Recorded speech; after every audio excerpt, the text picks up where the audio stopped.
Bonjour les amis, nous sommes ici dans le temple chinois de Chiang Mai, le plus important. C'est un temple dédié à Kuan Yin, une des représentations de Kuan Yin sous sa forme féminine. De toute façon, en Chine, Vietnam, elle est pratiquement toujours représentée sous la forme féminine. Kuan Yin, la forme chinoise du Bodhisattva, de la compassion, Avalokitesvar, ça c'est indien, une figure vénérée du bouddhisme Mahayana, déesse de la miséricorde. Son nom signifie celle qui écoute les plaintes du monde. Les fleurs que l'on peut voir au premier plan sont des fleurs de lotus. Kuan Yin est représentée sur une fleur de lotus, avec plusieurs bras, afin de pouvoir aider le plus de personnes possible.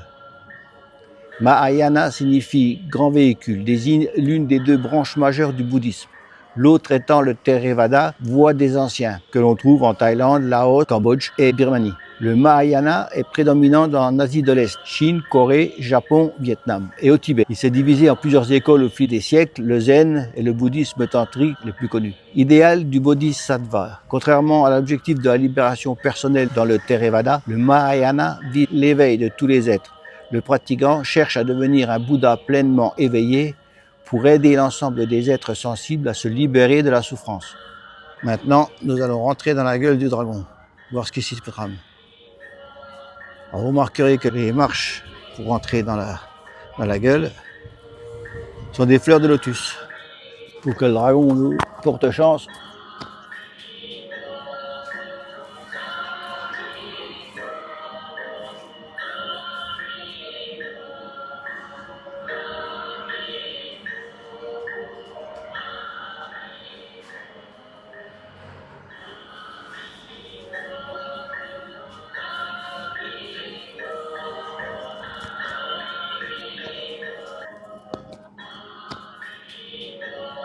Et là, on retrouve des illustrations typiques du bouddhisme. Ça, c'est sûr, c'est la naissance de Bouddha. Le petit, avec le doigt levé, c'est Bouddha qui, d'après l'histoire, né à Lumpini, s'est levé à sa naissance et a fait 7 pas en disant « Je suis le Bouddha Sakyamuni ».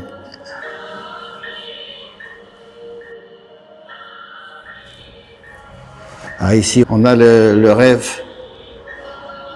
de Mahadevi, la mère de Bouddha, avait rêvé d'un éléphant blanc qui entrait dans le flanc, qui annonçait la venue d'un être éveillé. Voilà, toute l'histoire du bouddhisme est illustrée par des peintures.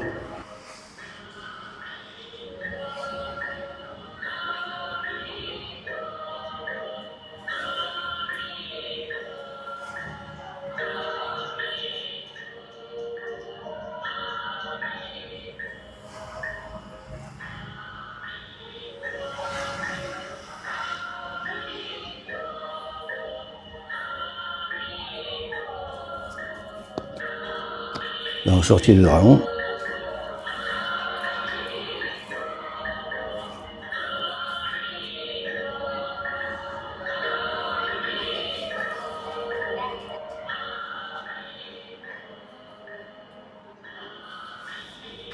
Et voilà le dragon que nous avons parcouru. Nous avons ici les différents signes astrologiques chinois.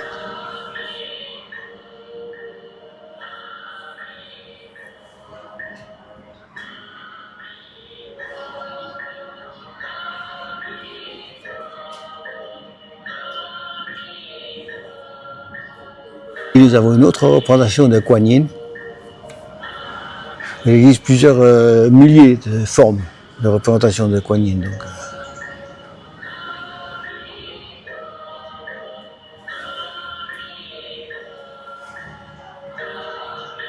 on reconnaîtra Shiva, il y a la famille, qui sont des divinités des Indes. Donc il y a Shiva, le père, on le reconnaît avec son trident. Ganesha, qui est le fils de Shiva et de Parvati, avec la tête d'éléphant. Et ici, je pense que c'est Parvati. Budai, le Bouddha rieur, est un moine chinois excentrique du Xe siècle nommé Kiesi. Chauve, gros ventre, toujours souriant. Symbolisme, bonheur, abondance, générosité, prospérité et contentement. Bien que souvent confondu avec Bouddha en Occident, Bouddha est vénéré dans le bouddhisme Mahayana comme une incarnation du futur Bouddha, Maitreya, qui, selon la prophétie, naîtra dans une famille brahmane lorsque la moralité et la durée de vie humaine auront décliné. C'est pour pas longtemps. Après nous être jetés dans la gueule du dragon, nous allons nous jeter dans la gueule du tigre. Nous allons marcher sur les fleurs de lotus et nous allons rentrer dans la gueule du tigre. Alors lui, il est beaucoup plus court.